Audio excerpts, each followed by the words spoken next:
Hi, everyone. Welcome to Get Well with Dr. Shel. I am Dr. Shalene Alalji, better known as Dr. Shel, and I know as a board-certified OBGYN and a functional medicine expert, your health is unique and deeply personal. It is a combination of genetics, lifestyle, and environment. Know this, no matter what your starting point is, you are never powerless over your health. Being on a health journey is a marathon, not a sprint. This podcast is about walking you through many different perspectives on health conditions, symptoms, and solutions that can help you get from fatigued to fabulous.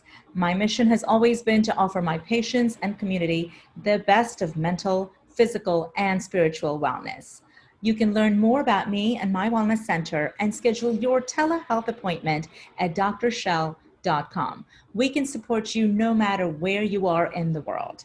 This podcast is a powerful and simple way to carry the wisdom of thought leaders from around the world in your pocket and continue to develop your own healing journey every single day. So let the journey begin. Well, hello, everybody, and welcome to Get Well with Dr. Shel. We are here with a very good friend of mine and a really incredible person who has been known to be the expert in gluten and everything gluten. He is Dr. Peter Osborne. Dr. Osborne is the clinical director of Origins Healthcare right here in my hometown of Sugar Land, Texas. He is a doctor of chiropractic, a doctor of pastoral science, and a board-certified clinical nutritionist. Often referred to as the Gluten-Free Warrior, Dr. Osborne is one of the most sought-after alternative health and nutrition experts. His practice is centered on helping those with painful, chronic, degenerative autoimmune diseases while using natural methods. He is one of the world's leading authorities on gluten sensitivity, and he lectures nationally on this and many other nutritionally related topics. Dr. Osborne is the author of the best-selling book, No Brain, No Pain, published by Simon & Schuster, and is the founder of the glutenfreesociety.org. Additionally, he's the author of The Gluten-Free Health Solution and the Glutenology Health Matrix, a series of videos and ebooks designed to help educate the world about gluten. Dr. Osborne has served as the executive director and the vice president for the American Clinical Board of Nutrition and is on the advisory board for Functional Medicine University. He has been featured on Fox News, CBS, PBS, Netflix, and in the New York Post, Forbes, Radio MD, the People's Pharmacy Radio, Muscle and Fitness Hers, the Journal of Gluten Sensitivity, and many, many online summits and radio shows. So welcome, Dr. Osborne. So good to have you here today. Well, it's my pleasure. Thanks for having me on. Absolutely, absolutely. We have some great things to talk about today, and we are going to shed a lot of light on a lot of different myths that exist about gluten. So I like to take this, uncovering common myths approach when it comes to gluten, because so many people in general, and also, of course, patients that walk into our offices come in with a lot of misconceptions that I think and I hope that we can clear with our time today.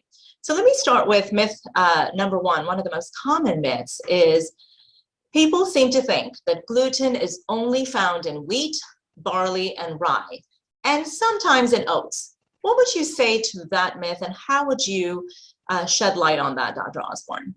Yeah, so gluten is not a singular protein. It's actually a large family of proteins. We know of almost 1,000 different forms of gluten. So when we use that word gluten, it goes back to a definition that was created really in the 1950s. There's a study done at the University of Alabama, Birmingham, that found gliadin, which is a type of gluten found in wheat, barley, and rye. And this study was done on 10 celiac patients. Mm-hmm. And it was the first time they actually isolated what they called gluten again, but it's not gluten. So all gluten. So let me reframe it like this. Gliadin is a type of gluten. Right. So they isolated gliadin, but there are other types of gluten. And it wasn't really until the last 20 years that we really started identifying a lot of these different forms of gluten. And so, for example, oats, which are classically considered gluten-free, have a type of gluten in them called avenin. And corn, which is classically considered gluten-free, has a type of gluten in it called zein. And rice has a type of gluten in it called orzonin. And so these grains are labeled gluten-free, even though technically they're not. And the research is now showing that many of these other forms of gluten cause intestinal damage, can trigger and stimulate inflammation and autoimmune disease. So the mislabeling of gluten in America, which is, again, if you go to the gluten-free food aisle, you can find all different kinds of options and products, but the vast majority of them are made from corn, rice, and other grains that aren't wheat, barley, and rye. And so that's where I would say be very cautious and very careful. There's a couple of research studies. One was a 5-year study finding that 92% of celiac disease patients on a gluten-free diet, as defined wheat, barley, and rye, didn't have a recovery, meaning they had persistent villus atrophy or persistent gastrointestinal inflammatory damage. So this was after 5 years of following the diet. So they still didn't have recovery. 5 years. And that's why I want people to know this, because you're going to change your diet. It's already hard. It's already like you're in America, you're used to cereal, pasta, pizza. You're going to go through all that effort to eat food that doesn't taste as good as wheat, and you're still not going to heal. Not worth it. So if you're going to do it right.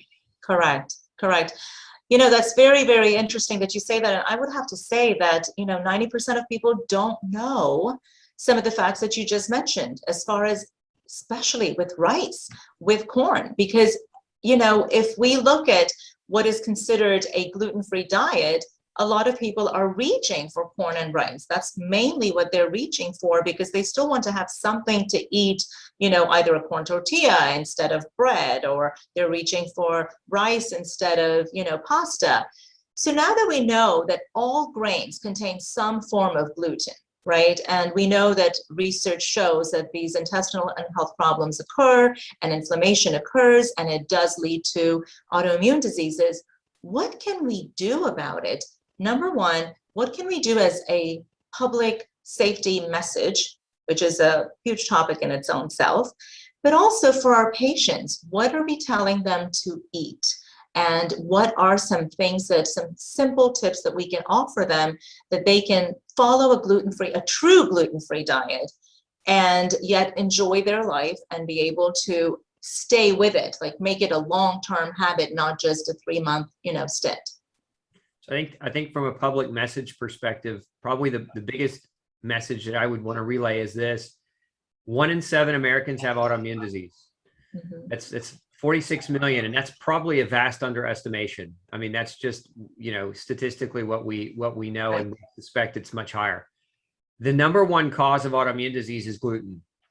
Number one, it's the most well-researched, most well-studied. Gluten has been linked to most major forms of autoimmune disease as either exacerbatory, meaning it exacerbates the existing condition, or it actually can cause it. So if you've got a diagnosis, an autoimmune diagnosis like Hashimoto's, or Addison's disease, or autoimmune liver disease, or celiac, or inflammatory bowel like Crohn's or ulcerative colitis, or autoimmune arthritis like rheumatoid or lupus, and you're not following a gluten-free diet, you really should talk to your doctor about getting properly tested to see whether or not going gluten-free is the right move, and then educating yourself about what gluten-free actually means. So that's part 2 of the message. So part 1 is 46 million have autoimmune disease, and gluten is a major cause of that. Part 2 is what do we need to do to stop people from dying through their forks, right? Because ultimately that's what's happening. Exactly. And so we need to get doctors educated, right? Doctors have to be on the forefront of this. And unfortunately, and you know this, I didn't go to medical school, but you did. How much nutrition did you take in medical school? 1 hour and 4 years. Yes. Yes, it's very sad. I don't think it's too much to ask, right? Like to bring in curriculum that helps doctors get into the 21st century so that they can better talk about this topic. Because absolutely, nutrition is a multi-billion-dollar industry without doctor support. Imagine what it could be, and not from a financial perspective, but imagine how effective it could be if we had doctors that understood it and knew about it and could relay these messages to their patients. Right. I mean, healthcare is $3.7 trillion annual industry. what could we do to shave that cost? And not only shaving the cost, what can we do to save more lives, right? Because the number one cause of death in females under the age of 65 is autoimmune disease, right? So if that's true, and we have 46 million cases only in the US, and we know gluten is the major cause, that public message needs to be drilled into people's brains, because what has been drilled into people's brains prior is that cereal is a part of a balanced breakfast, right? And that grains are necessary, and if you don't eat them, you'll somehow get sick. And none of those things are true, but marketers and cereal companies have done such a brilliant job of making that message stick in brains of children. They use cartoon characters to get them early, right? And then now here we are with this false set of beliefs that if you don't have grain in your diet, that somehow you're depriving yourself, or somehow you're going to make yourself less healthy. Exactly. No, those two points are incredibly well taken. A lot of people, of course, gluten-free is everywhere, as we know, but it's not truly gluten-free. We've established that. However, unless you really do a deep dive, the average consumer is not going to know that, right? So when the average consumer does not know that, and they're trying their best to be healthy, they're going down the gluten-free aisle and they're picking up all of those gluten-free cookies and gluten-free pasta and gluten-free what have you, they're going to end up with symptomatology that they don't know how to trace it back to what the cause is. So, in both of our practices, we see people coming in with simple things like headaches, muscle pain, arthritic pain, hypothyroidism, like we talked about, autoimmune diseases, GI issues. However, a lot of healthcare professionals only want to talk about gluten when somebody comes in with GI issues, for example. What percentage of gluten issues, so to speak, so the symptoms that are related to a causality of going back to gluten and your diet, what percentage of those are GI versus all the others, like your autoimmune and your headaches and your fatigue and your muscle pain and joint aches and things of that nature? How would you divide that? Because I think it's a really important point to realize, just because you may not have GI issues doesn't mean you are not having gluten-related issues. Now, that's a great question.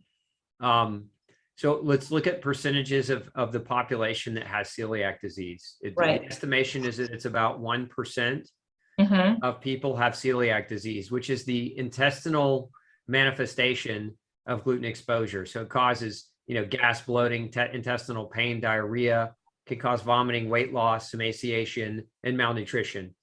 1%. Now, on the other contrast to that, there's another condition called non-celiac gluten sensitivity.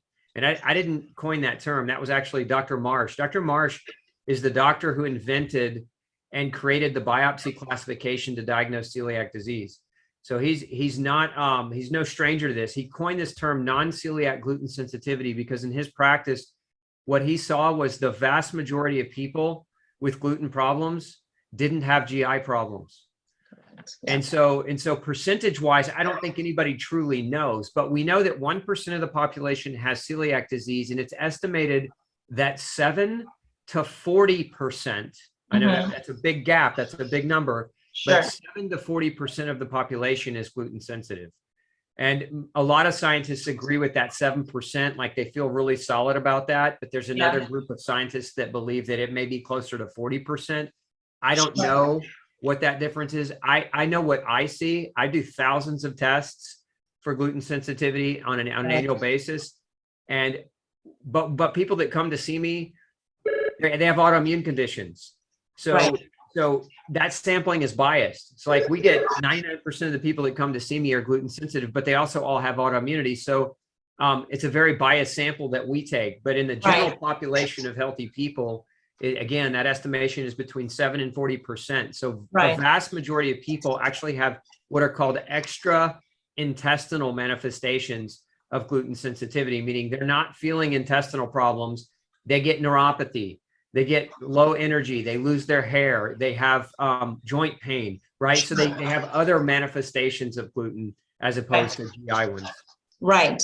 And so I think that's really important to think about, and you and I can vouch for this, that when patients are coming to our practices, when they're seeking functional medicine, they already are suspecting that they're looking for the root causes. They're not just looking for a medication or a band-aid approach. They're looking for the root causes. And one of the first things that you and I would both do is work on their GI health, their gut microbiome.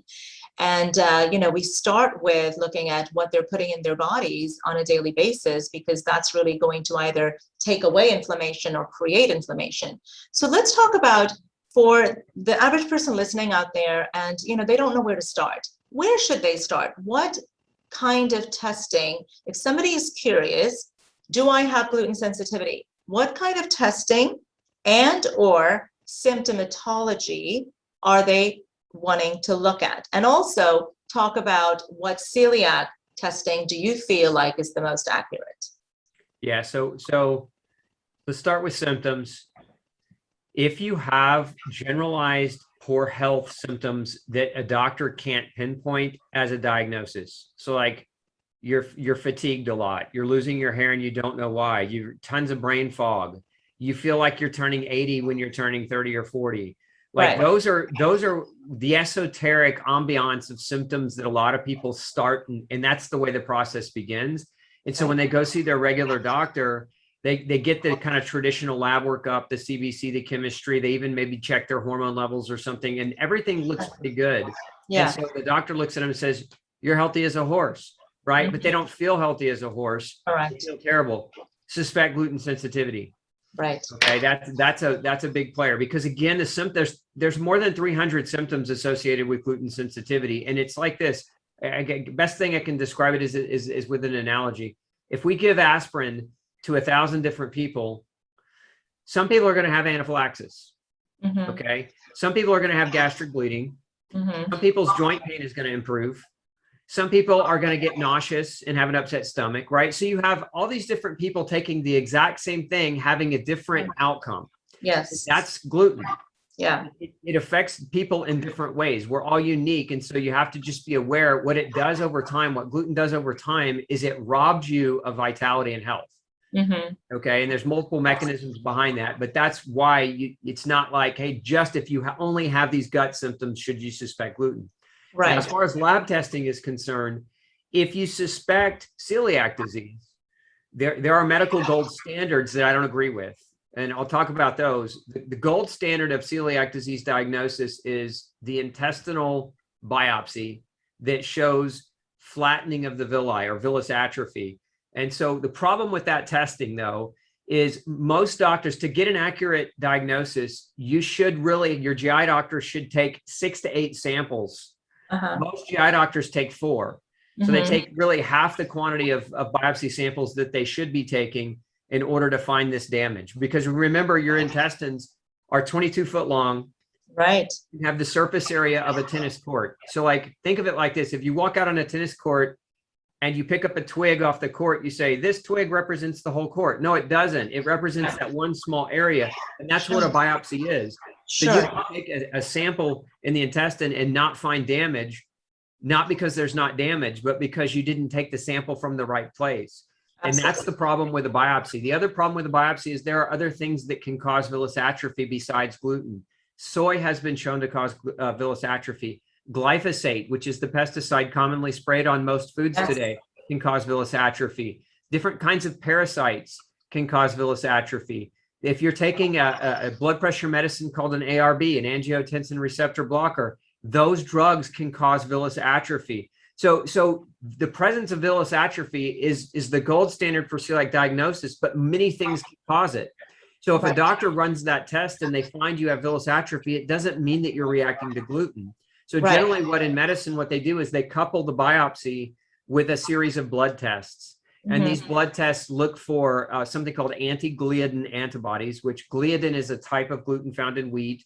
Right. They also can sometimes measure what are called anti-tissue transglutaminase antibodies and anti-endomysial antibodies. Right. And if they find positive antibodies plus a positive villus atrophy, that's typically the way they diagnose celiac disease. Here's the problem, though. I actually had a patient one time. She had 19 biopsies. Wow. The 20th was positive. The first 19 were negative. Oh my The God. average celiac won't get a diagnosis until they're in their 40s. Takes over 20 years oftentimes to get a diagnosis. So these gold standards aren't accurate enough early. They're not good at early detection. It's kind of like with diabetes. If you take somebody's blood sugar, it's not going to be, 150 all of a sudden. It's going to take 10, 20, 30 years of eating bad and not exercising for that really to start manifesting. Correct. It's the same thing with celiac disease. The damage doesn't just show up today. It's very rare. I mean, pediatric celiac disease exists, but it's super rare to find villus atrophy that young. The gluten sensitivity, though, is different. So gluten sensitivity is not a disease. And that's, we oftentimes think of gluten sensitivity as a disease, and we use it interchangeably with celiac disease, but it isn't. Gluten sensitivity is a state of genetics. You either have the genetic predisposition to reacting to gluten or you do not. If you have the genetic predisposition, the way you activate those genes to create inflammation is to expose them to gluten. So if you have those genes and you eat gluten and you do it over a long enough period of time, you're creating low levels of inflammation all the time that slowly deteriorate your health. So if you want to know whether or not you're gluten sensitive and you want to know as early as possible, then you do genetic testing. And so we look at a couple of different genes. We look at what are called HLA genes. HLA stands for human leukocyte antigen. These are immune system genes that are coded. What they do is they code for a little antenna on the surface of your white blood cells. That antenna's job is to tell the immune system what is a good guy and what are bad guys. So it helps the body differentiate good guys from bad guys. Well, certain genetic patterns on the HLA-DQ genes will make your immune system look at gluten proteins as bad guys instead of food.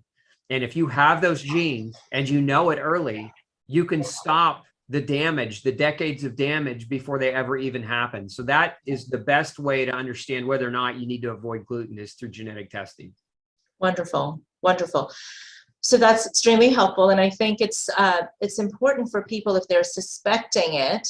And it seems to me, in my practice, and I'm sure it is with your practice as well, that is one of the things we should be looking at for just about everybody, because it's so common and it's so damaging. And I won't say it's an easy fix, but there is a fix to it. There is a solution that can be implemented. What do you think about people in general just saying, gluten is inflammatory and everybody should avoid gluten? Comment on that, because there's a lot of discussion out there that says gluten is bad for everybody, or gluten is bad only if you're gluten sensitive. What are your thought processes on that as sort of a myth or a discussion point? I don't think we could ever just say it's bad for everybody, because everybody's different and unique. And I'm also open to the possibility that humans evolve and we evolve new mechanisms, just like life forms evolve mechanisms to survive their environments and to get better at surviving their environments. I believe humans are capable of that. So I don't think we can ever make that broad sweeping accusation around gluten that says gluten's bad for everybody. Now, if you have autoimmune disease, I think we could come pretty close to making that broad sweeping accusation because of the connection and correlation between gluten inducing autoimmune disease. But if you don't and you're perfectly fine and healthy, maybe it's not the issue. There are other things though in grain. So when I wrote my book, No Grain, No Pain, the reason I titled it that instead of saying no gluten, no pain was because gluten is one element in grain that can cause damage. There are a lot of other elements in grain that can cause damage. And I think some of the people that react to grains in general, some of them are reacting to pesticide. And so maybe they don't have an issue with gluten per se, but they have an issue with glyphosate. Some of the people are reacting to mold. Mold is heavily contaminated in our grain supply, and mycotoxins, which are these chemical byproducts of mold, are highly contaminating of our grain products. As a matter of fact, in the farming industry, it's a major problem for the health of animals because most animals are grain fed. And so they're getting massive bolus doses of mycotoxin and it can kill them. And so we know that grains are contaminated with mold and mycotoxins. We also know there are other proteins in grains that can create problems. As an example, wheat has a family of proteins in it that are not glutens, but they're called ATIs, amylase trypsin inhibitors. These proteins send a message to your pancreas and shut down your ability to digest food. Like they slow down the pancreatic secretion. They can cause your pancreas to not work as well. But they also can activate a receptor in your gut called a toll-like receptor, and that receptor induces inflammation. So that's a completely different mechanism. It's separate from gluten, but it's a common protein found in grains. And so there's a lot of properties about grain that's inflammatory. There's also a lot of things in the way that we make our grain today, the way we farm it, the way we store it, the way we process it, that are also inflammatory. And there's gluten sensitivity, there are people that are definitely sensitive to that gluten within grains. And so when you take all of that together under an umbrella, this is where it can be hard to tease out the difference if you don't do the right kind of testing, which is, again, that goes back to why I recommend genetic testing, because you probably are the same way in your practice too. I don't get off on like restricting people's diets. Like it's not, the old adage, don't shoot the messenger, right? But in history, they always shoot the messenger. Yes. Like I'm the messenger, right? And so what I'm doing is I'm testing people and then delivering the message of, look, this is what your body says. This is what your body wants. This is your genetics, right? This is what you should do as a unique person. Don't shoot me. I'm not getting off on making you have to restrict your diet. Yes. But I want you to know that if you don't restrict your diet, then your disease won't go away and your problem isn't going to fix itself. So, so again, I think that's where we have to be cognizant that there's adequate testing that can help differentiate how gluten or grain might be affecting people, so that we don't unnecessarily just tell everybody clean the entire food group because we suspect it might be bad. Right. No, that's a great point, because of course, everybody, and this is what we do in our practices, we customize medicine. It's not a one size fits all type of a medicine. Functional medicine is all about looking at each individual as an individual to look and see what their genetic predispositions are, what their symptomatology is. Do they have autoimmune diseases? What are their different lifestyle measures that they're involved in? What kind of diet do they eat? What kind of activity do they do? Do they have high stress levels? So it really needs to be a holistic approach. And I think that's the message we're giving everybody today, is it's not a one size fits all. And you really need to delve a little bit deeper into what is right for you and what is going to make a difference and impact in your health. So that kind of brings me to the thyroid. Okay, this is something that we see a lot in both of our practices. So people will come in with suboptimal thyroid issues. They'll come in with Hashimoto's, which is an autoimmune condition of the thyroid. Can you comment on how important it is to really look and see what's going on with gluten sensitivity, and especially in Hashimoto's diseases, how does gluten play a role to worsen the effects of Hashimoto's, as well as the impact it makes on your antibodies that are attacking your thyroid gland? Yeah, absolutely. I think one of there are two major mechanisms from a gluten perspective that we see with Hashimoto's. The first is gluten can damage the intestines and cause malnutrition. So it can cause the lack of ability to absorb adequate nutrients from the food that you're eating. And what a lot of people don't realize is that for your thyroid hormone to be produced requires vitamins and minerals. So when we break down T4 as just the hormone itself, T is like the frame of the car, and then the 4 are like the 4 tires of the car, right? So that's your thyroid hormone is T4. Imagine a Ferrari, right? That frame is made out of an amino acid called tyrosine, which comes from protein in the diet. So if you're malabsorbing protein because gluten is damaging your intestine, you can become tyrosine deficient and then lose your ability to properly produce adequate thyroid hormone. Right. Those 4 tires are made out of iodine, which is a mineral that's essential in the diet. And for the same reason, gluten can cause malabsorption of iodine and create an inability to adequately produce your own thyroid hormone. And then there are other nutrients too. Vitamin C plays a role. Vitamin B2 plays a role. Zinc and magnesium play a role. Vitamin D, vitamin A. So gluten causes malabsorption and malnutrition that can disrupt the way your body is capable of making thyroid hormone, but also taking thyroid to its journey. So when you make thyroid hormone, it has to go through your bloodstream and then become activated in your tissue. And once it's activated in your tissue, it has to talk to your DNA, and then it talks to your DNA to increase your metabolic function. That all requires vitamins and minerals. Right. And so it's not just about making the hormone, it's also about the hormone's journey. And so that is very nutritionally related. So that's one way that gluten can very much disrupt adequate thyroid function. But the other is through the autoimmune process. Gluten is actually, the number of studies, and there are a number of speculations, but some research shows that gluten causes the inflammatory process that triggers an autoimmune response against your thyroid peroxidase or against thyroglobulin, which is one of the proteins that helps to assemble your thyroid hormone. And so if you're eating gluten and you're gluten sensitive and it's triggering these aspects, then that hinders your body's ability to properly produce thyroid hormone. And it damages the thyroid hormone that you have in an autoimmune type of reaction. And so this is where a lot of people are. They get these diagnoses of Hashimoto's, and then they get medicine, but the medicine doesn't alter the autoimmune response. The medicine is just kind of serving as a gap, like a gap between giving them some medicine that gives them a thyroid hormone, because their body's ability to produce it is being hindered, right? And so it doesn't solve it. It can help people, but it doesn't solve it. So if you've got Hashimoto's, there, I think to date, almost 500 papers now that have been written on the connection between gluten causing or exacerbating Hashimoto's. And very well known fact. At this point, it's no longer like this anecdotal, hey, I had a few people that did really well on a gluten-free diet. It's now like entrenched in science that if you have Hashimoto's and you're not entertaining the potential possibility that gluten's playing a role in it, you're making a huge mistake, and you may be getting set up for medicine for the rest of your life that is ineffective at curing you. The other thing to keep in mind too is a lot of the medicines, some of them are good, but like as an example, one of the most commonly prescribed drugs in the United States is Synthroid.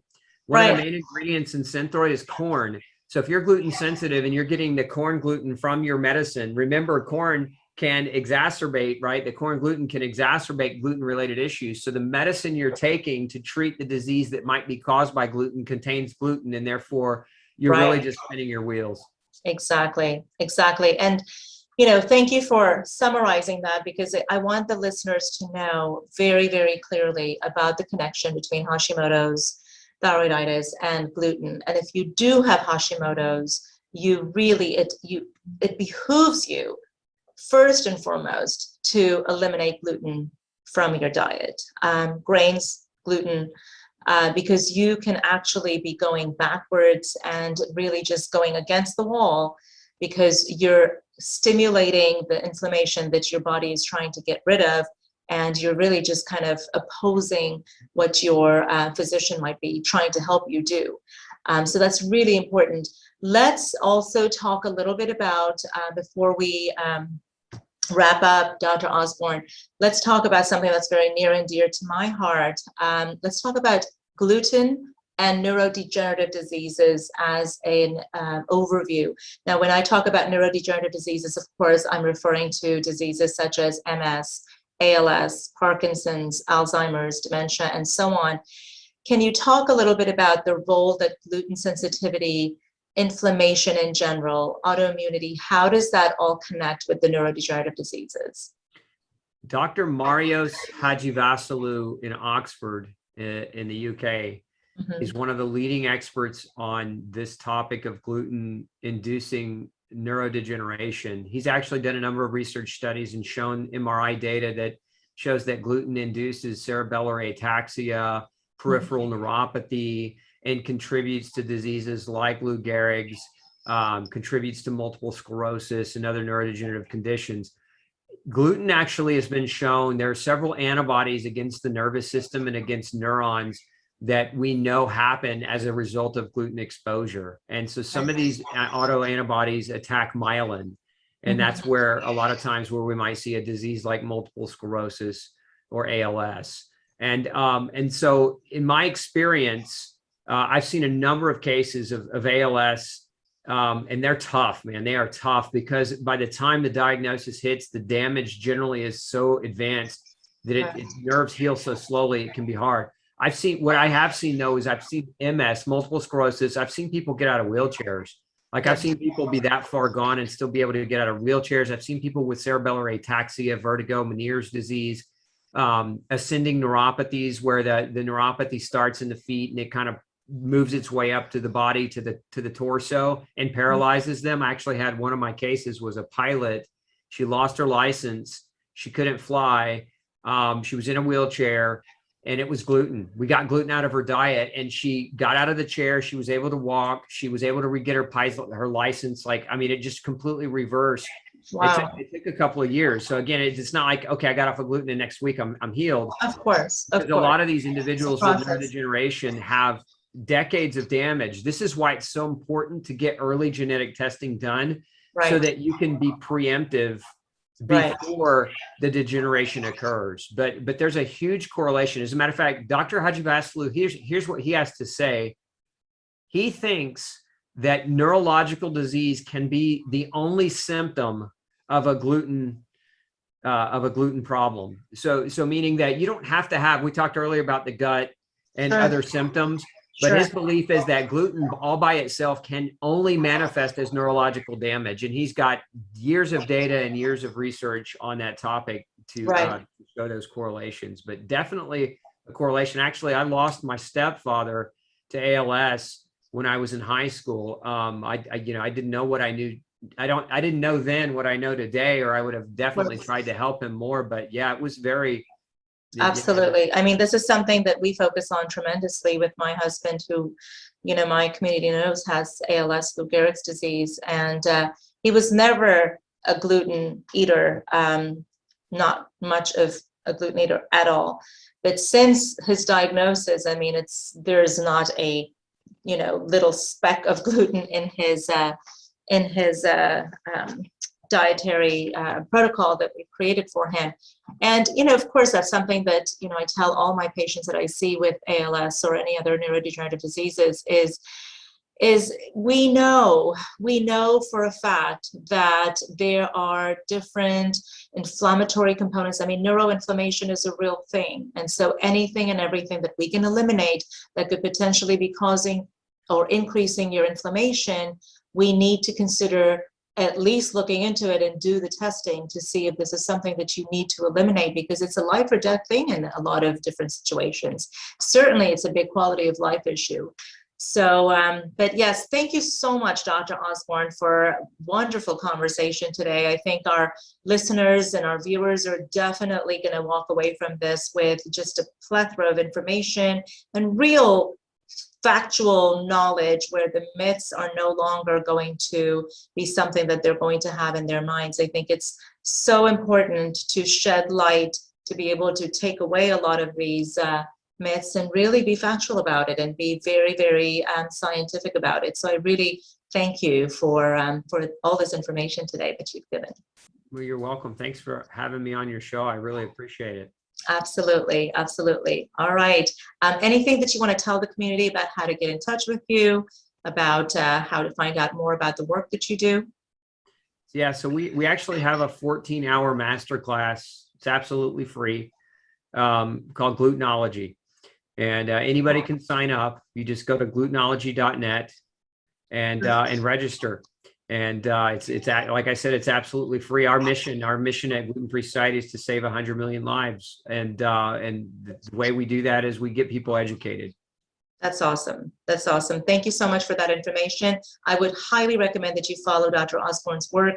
He is literally one of the biggest experts on anything gluten, and he has a tremendous amount of experience with real patients, as well as all the research that he's conducted. So thank you for your time. Thank you for joining us, and have a blessed day.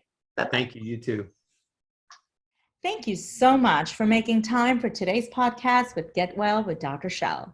I know that this conversation and education can help you to create your best life possible on every level. So definitely tune in to hear the newest expert and learn the latest protocols to support your best health journey.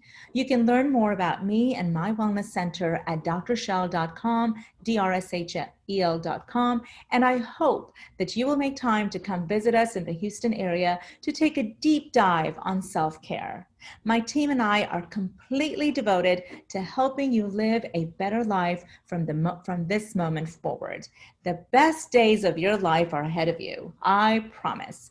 This podcast is a powerful and simple way to carry the wisdom of thought leaders from around the world in your pocket and continue to develop your own healing journey every single day. So let the journey begin.